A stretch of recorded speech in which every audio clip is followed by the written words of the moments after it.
Salve, salve, gente boa! Eu sou o professor Euclides, essa é a Escola Teófilos. Bem-vindos ao nosso canal.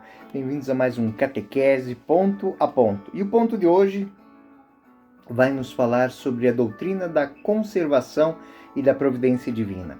O ponto 301. O ponto 301 que nos diz o seguinte: depois da criação, Deus não abandona a criatura a si mesma.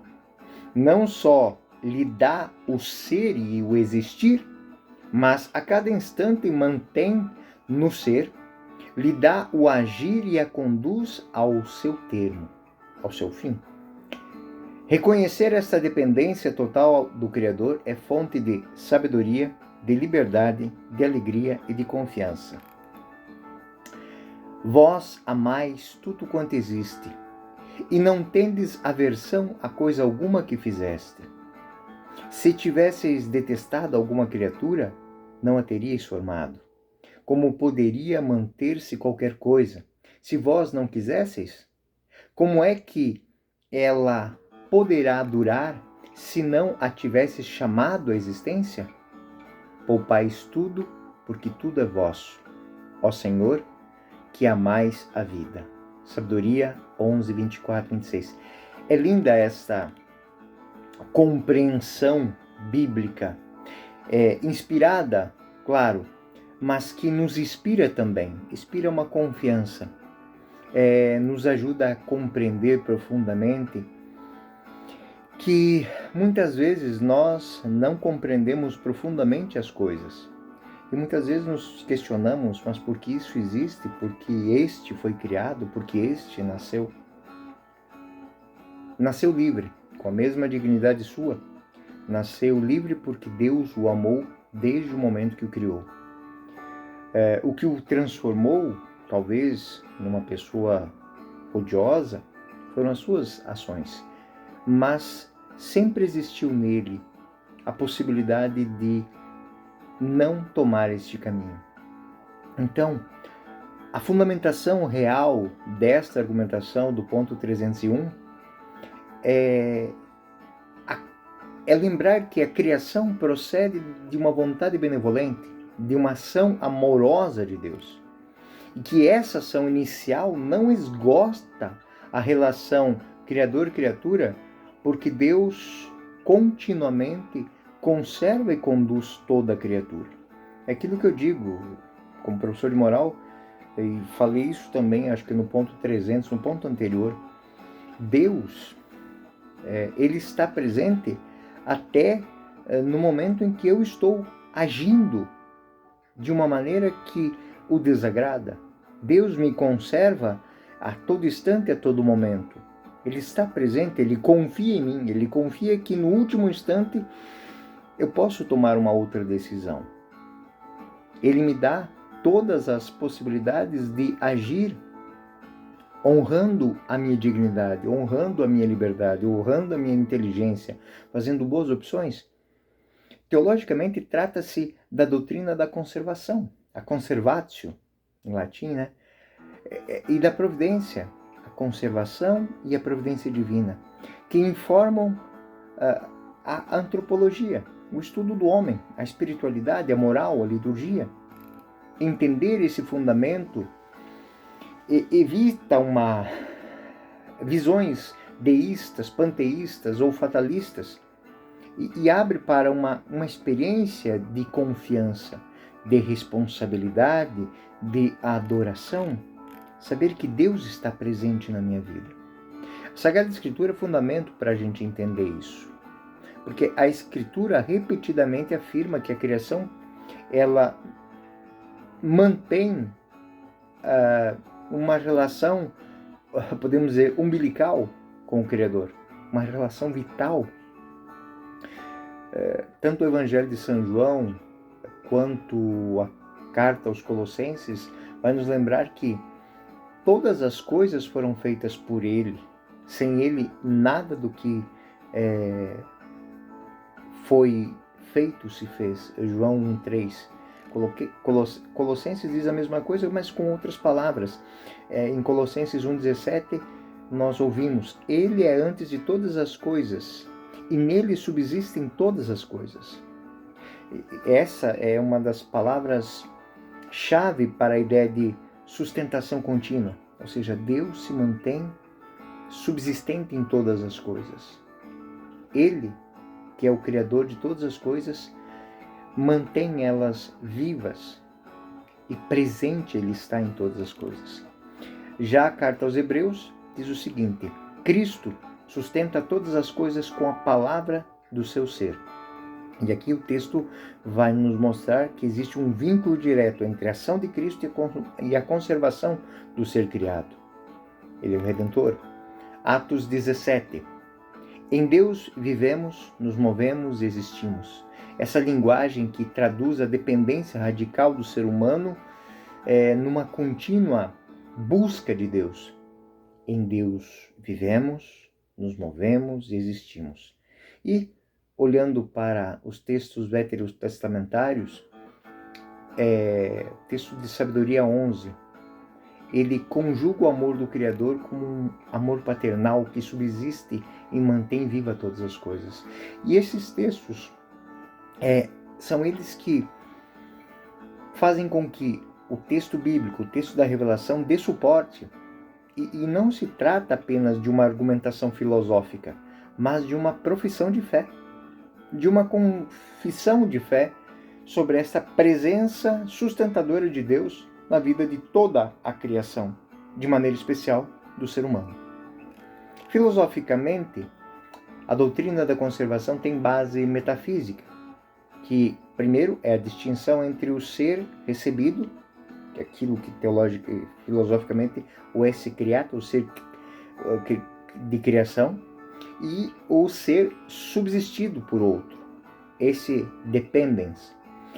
3 pontos são muito importantes para a gente entender. Do ponto de vista filosófico, isso aqui é muito bonito, porque embora seja algo muito rebuscado, tem uma simplicidade muito clara. Deus é a causalidade primeira, a causalidade concorrente, ou seja, a criatura tem a causa de sua existência. Deus, contudo, esse causalidade não se limita a um ato inicial, não é um start, um play. Essa dependência ela é ontológica e se distingue da causalidade meramente temporária. A concepção clássica que Aristóteles de Aristóteles, que depois vai ser reinterpretada por São Tomás de Aquino, ela admite que a causa primeira opera continuamente para que a criatura, ou seja, o ser criado, subsista e atue. Então, é a causalidade primeira e a causalidade concorrente. Cria, mas mantém a criatura. O ato de ser, o actus essendi. Na tradição de São Tomás de Aquino, na tradição tomista, o ser recebido não contém o seu ato de ser por si só. Ele participa do que é dado por Deus. É o actus essendi, o princípio de distinção ontológica entre o Criador, ou seja, o movimento depende do primeiro empurrão, mas o movimento ele é estático até o primeiro empurrão. É o princípio de distinção ontológica entre o Criador, o ser subsistente, e a criatura, o ser participado. Assim, a conservação é a continuação da mesma dinâmica que se dá o ser a criatura, ou seja, aquele empurrão mantém-se após a criatura dar o movimento, o movido se mover. E aí vamos para um outro tema que está dentro dessa lógica teológica, que é a providência e a teologia. A causalidade divina é também providente. O que isso quer dizer? Que essa causalidade ela ordena as criaturas para o seu fim. Ou seja, a pedra é pedra, então ela tem a sua finalidade de pedra. A água é água, ela tem a finalidade de água. Todas as criaturas foram criadas com um fim, com um propósito. E não se trata de determinismo ou mecanicista, não, mas de uma ordenação, de ter ordem. Ordenação de ter uma ordenação final que permita que cada um haja segundo a sua liberdade dentro da sua causalidade secundária. Eu sou um homem. Eu posso ser um pintor, eu posso ser um professor, eu posso ser um jardineiro, um arquiteto. Eu posso ser a causalidade secundária, ou seja, aquilo que eu decidir ser. Mas antes de tudo isso, eu preciso da causalidade primeira. Eu sou um ser humano, dotado de inteligência, liberdade, arbítrio, vontade. Então, esta lógica que é a união entre a providência e a teleologia, ou seja, a capacidade de decidir, de poder, ela existe a partir da capacidade de existir. Deus criou todas as coisas e a cada coisa ele deu um ordenamento. Então, entre aquele faça-se original do faça-se a luz, até Deus mandar passar diante da humanidade todas as coisas, se disse que governe, domine, gerencie. Essa é a teleologia, ou seja, esse é o propósito do homem, governar, gerir este mundo. Daí vão vir inúmeras outras reflexões. São Tomás de Aquino ele vai desenvolver isso com uma precisão assustadora. Tomando o pensamento aristotélico, ele vai trabalhar as questões de conservação e de providência. Muitos outros filósofos cristãos e muitos filósofos contemporâneos também, eles retomaram no passar do tempo a distinção entre esta causa eficiente primeira e as causas segundas, né? Mas vamos começar pela patrística. Santo Agostinho, ele repetidamente ele vai afirmar que Deus não só criou o mundo, mas o preserva com seu poder. E mais que preservar, cada realidade criada está sob um ordenamento divino.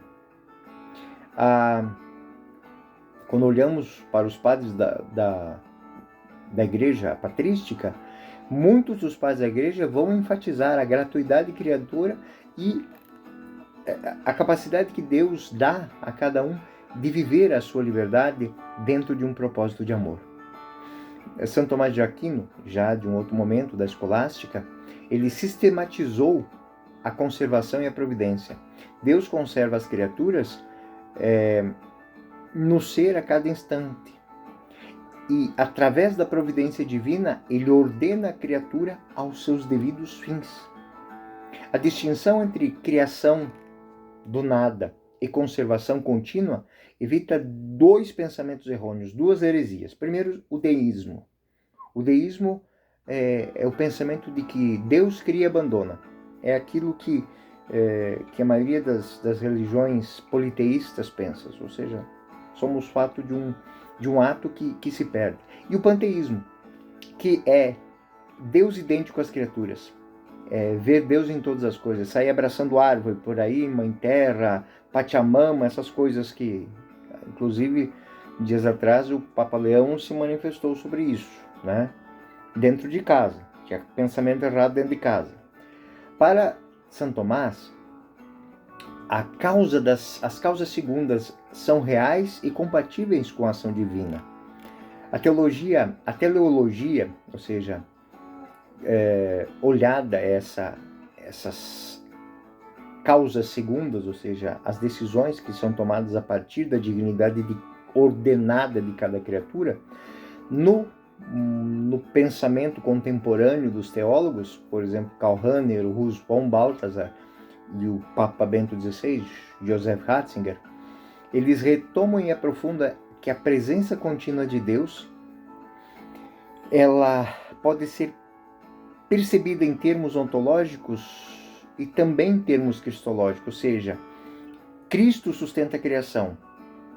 A presença do Espírito Santo dá vida e atualiza a criação, ou seja, enfatiza que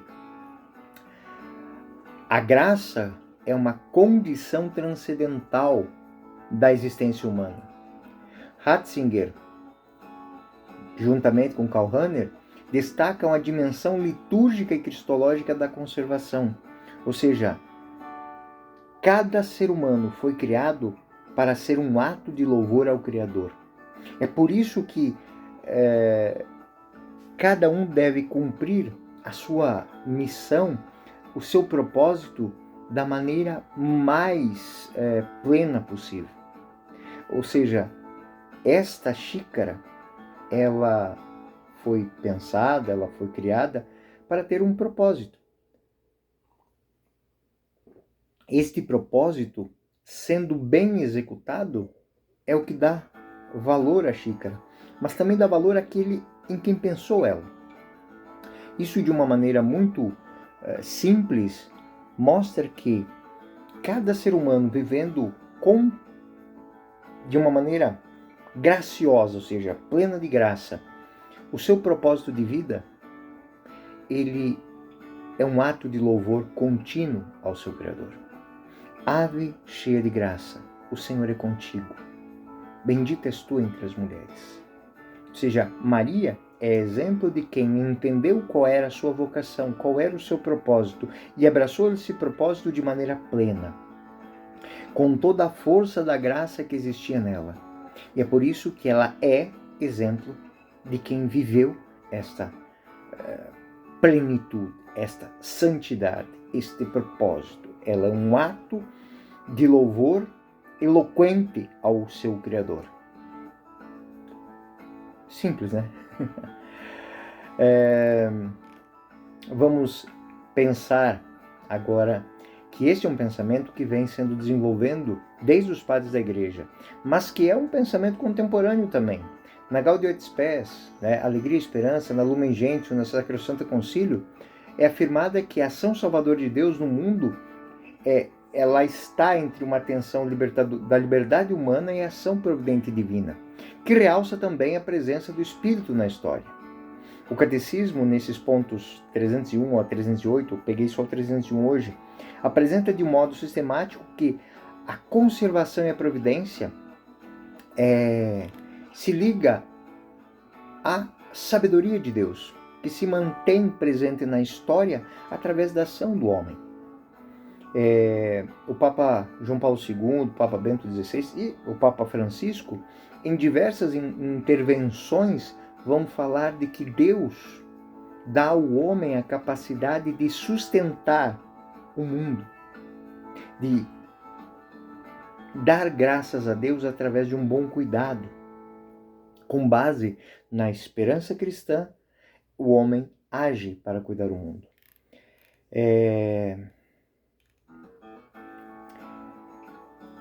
Aqui eu vou tratar de alguns teminhas um pouco mais.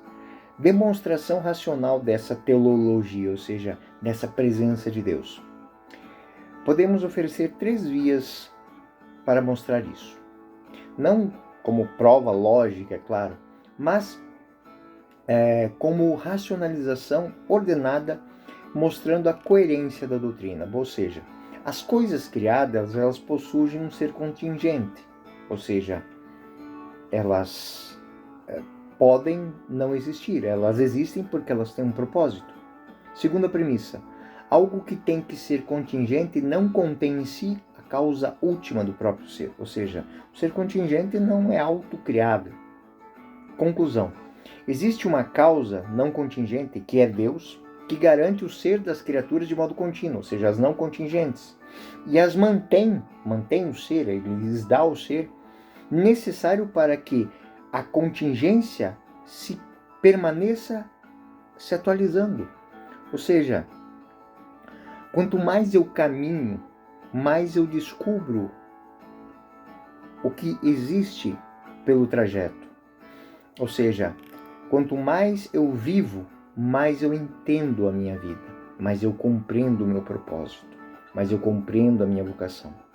Isso é o argumento ontológico e metafísico. Eu falei de filosofia para vocês aqui agora. Mas agora eu vou tratar isso, as mesmas coisas que eu tratei aqui, do ponto de vista cristológico. A primeira premissa que eu tratei, as coisas criadas possuem um ser contingente, eu vou tratar de outra maneira agora. primeira premissa, Cristo é a palavra, é o Logos, que segundo João e Colossenses é o agente criador e sustentador.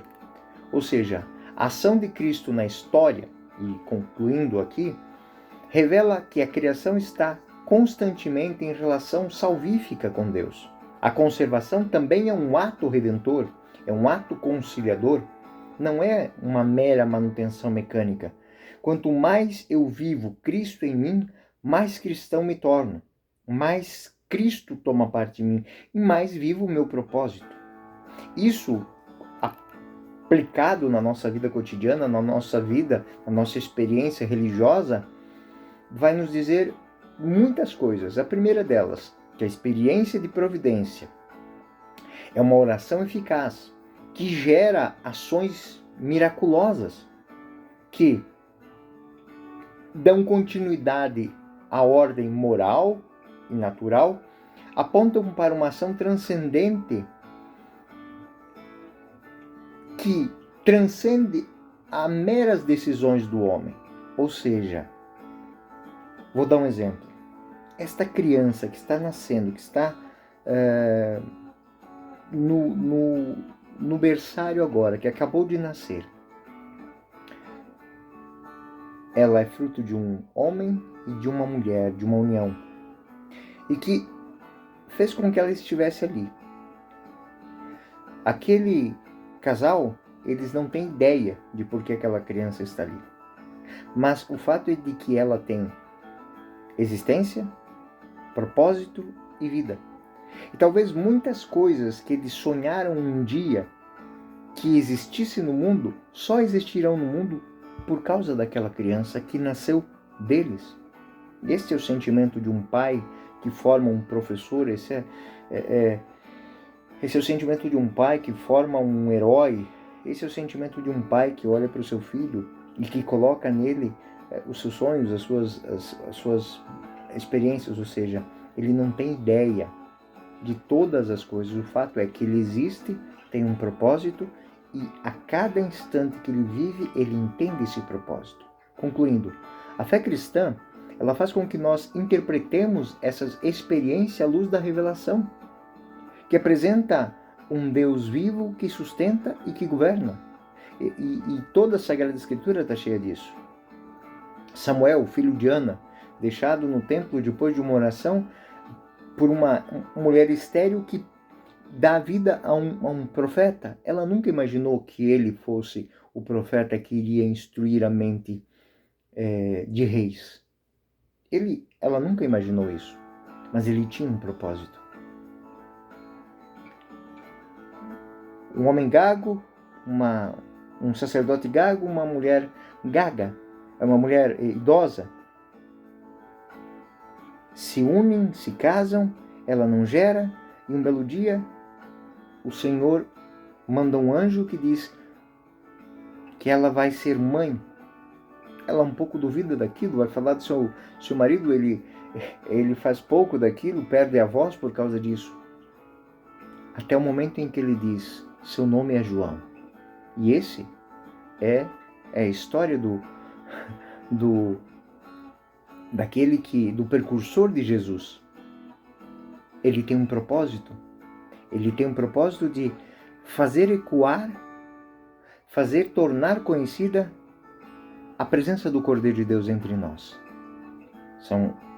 É a ação teleológica, aquela impossibilidade para os homens era totalmente possível de ser superada para Deus.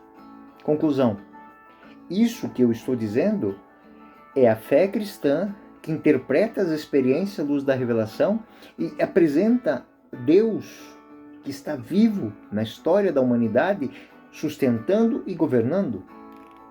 Essas vias articulam-se e mostram que a doutrina é coerente com a razão e a fundamentação da revelação. E quais são as implicações disso na nossa vida? Para a espiritualidade, para a catequese, gente, aqui é o ponto de partida para a nossa confiança na oração. A oração é falar com Deus, a oração é sintonizar o propósito com as nossas ações. Ensinar que Deus sustenta a criação e torna a oração mais do que uma petição, é a expressão da nossa dependência e uma ação de graças por aquilo que Deus faz através de nós, sem que nós mesmos tenhamos a consciência de que está acontecendo. Na catequese, esse tema da conservação pode ser trabalhado através do convite a experiências de vocação. Outra coisa que, para nossa vida de catequese, adoração e a sacramentalidade das coisas. Reconhecer a presença sustentadora de Deus que orienta para a adoração, para entender, para compreendê-lo, para vivenciá-lo nas coisas cotidianas, do bom dia ao pai, à mãe em casa, que é um desejo, um pedido que Deus lhes dê um bom dia, uma bênção. E isso tudo como uma resposta ao dom contínuo de ser portador desta graça no meio dos homens. Se tornar Eucaristia, se tornar ação de graças, e não só pela minha vida, pela vida dos meus, mas por toda a criação. E terceiro ponto dentro da catequese. Isso automaticamente nos leva a uma educação para a responsabilidade. O que eu estou fazendo com o meu tempo? O que eu estou fazendo com a minha vida? O que eu estou fazendo com a minha saúde, com a minha liberdade, com a minha vontade, com a minha inteligência? A dependência radical, ela vai reforçar a humildade radical também. E o cuidado com a criação. E se olharmos para a Sagrada Escritura, isso é a coisa mais importante que tem. Ou seja, por detrás de cada vocação existe a história de um povo que está sendo transformado. Um pastorzinho no meio do campo, correndo atrás das ovelhas, tocando a flautinha dele. Aquele era um rei. Era um rei. E esse rei tem que tomar consciência de que uma coisa é a vida dele no meio das ovelhas, outra coisa é a vida dele no meio do povo. As lutas serão difíceis, os lobos serão diferentes, mas o propósito, ele não é outro. É cuidar e gerir o rebanho. Isso tem implicações morais. Primeira coisa, a responsabilidade ética. Cada um de nós que está vivo tem responsabilidade para o mundo que o cerca. Eu tenho responsabilidade com as pessoas que eu encontro no caminho, eu tenho responsabilidade com as pessoas que trabalham comigo, eu tenho responsabilidade até mesmo com as pessoas que eu não conheço, as pessoas que vão estar aqui daqui 2000 anos. Eu tenho que cuidar da terra, eu tenho que cuidar da água, eu tenho que cuidar do ar, não como uma ecologia boba, não. Simplesmente como ponto de partida aquele primeiro princípio. Crescer e multiplicar e dominar a terra. É o meu propósito. Se a criação é continuamente mantida por Deus, o cuidado com as criaturas e o respeito pela vida humana e não humana tornam-se imperativos morais para qualquer pessoa com o mínimo de fé. Liberdade e cooperação. A doutrina diz que eu estou aqui para cooperar com o projeto de Deus. Então a doutrina ela não anula a ação humana. Pelo contrário, a moral cristã vê o agente humano como cooperador da providência e responsável pelas escolhas que afetam o bem comum. Pensa bem, gente. Nós temos nas mãos a vida de muitas pessoas. Eu estou guiando o meu carro para o trabalho, eu tenho que ter atenção, eu tenho que ter cuidado, eu tenho que ter respeito pelas normas, pelas leis, porque pelo caminho eu vou passar por outros veículos com pessoas, eu vou passar por um ônibus de criança, eu vou passar por uma ambulância, por um carro que está sendo dirigido por uma pessoa idosa. Eu tenho que cooperar com o mundo. E isso é expressão da graça de Deus. Isso, vamos finalizando aqui, nos leva à liturgia. Rezar, elevar a Deus a nossa ação de graças. A Eucaristia vai se articular com essa memória da criação, da redenção. Nas orações eucarísticas, nós vamos entender que as invocações são muitas vezes memoriais da ação sustentadora de Deus na nossa vida. Quando olhamos para a palavra de Deus, cada palavra reforça a compreensão de que temos um propósito. E é olhando para o propósito daqueles que estão na palavra de Deus que nós vamos entender o nosso propósito. Estudando sobre Jó, sobre Noé, sobre Davi, sobre Urias, sobre a rainha Esther, nós vamos entender que cada um de nós, por mais pequeno que seja, para Jonas, nós temos um propósito. Esse propósito por nós muitas vezes pode ser passar despercebido, mas não para Deus. E isso nos leva a entender mais os ritos sacramentais. Os sacramentos tornam presente a ação sustentadora de Deus. Pelo batismo nós somos lavados, purificados e nos tornamos filhos de Deus. Não é só infraestrutura moral, mas é um ingresso na nova criação que é continuamente sustentada. E isso nos leva a tomar decisões, a entender ações que podem ser transformadoras na nossa vida, na vida dos nossos filhos, dos nossos catequizandos, dos nossos colegas de caminhada, irmãos de caminhada. Então, em conclusão, a afirmação do ponto 301, que é essa doutrina da conservação e da providência divina, Deus não abandona a criatura, mas a mantém, a conduz, a sustenta por uma tríplice ação. A Escritura, a razão, a filosofia. A doutrina não é abstrata, mas esta doutrina é uma forma de espiritualidade, é uma forma de vida moral, é uma forma de vida espiritual, é uma forma de mantermos aquilo que celebramos cada vez mais atual e ativo.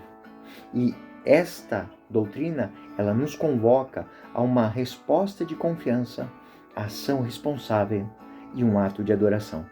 Porque Deus nos fez, é conosco, para que sejamos Deus convosco. E é isso. Este foi mais um Catequese Ponto a Ponto. Eu sou o professor Euclides, essa é a Escola Teófilos. Fiquem com Deus. Até o próximo ponto.